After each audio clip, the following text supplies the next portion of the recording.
Statusnya dianggap kenapa nggak didaftarkan?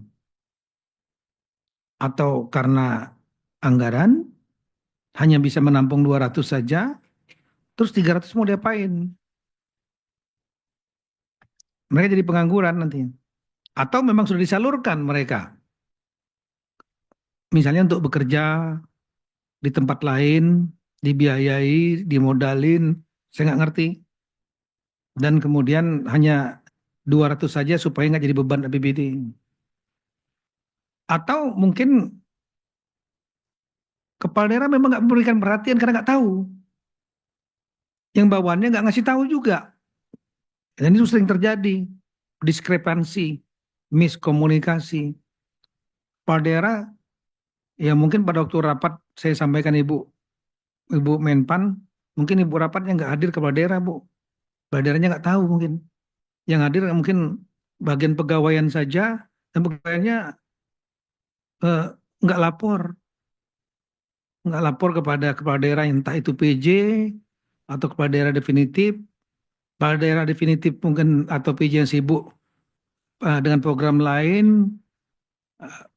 Kepala daerah definitif mungkin lagi bertanding. Akhirnya nggak ngurusin ini. Nggak ngurusin masalah kepegawaian yang bisa menjadi bom waktu. Bom waktu buat kepala daerah, buat daerah, pemerintahan. Kalau kepala daerahnya ninggalin, diganti yang baru, memberikan beban yang baru.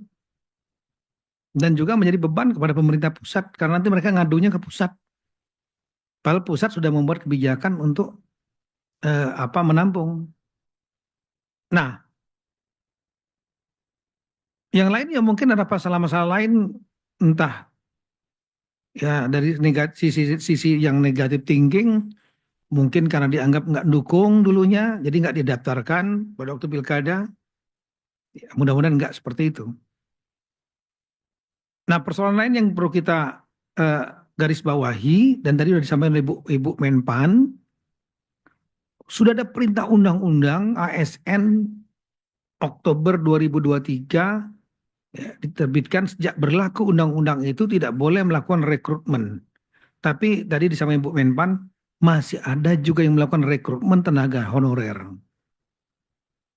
Nah, yang mereka direkrutmen tahun 2023 dan 2004, mereka tidak terdaftar di dalam database Badan Pegawai Negara. Tadi kembali ke slide tadi.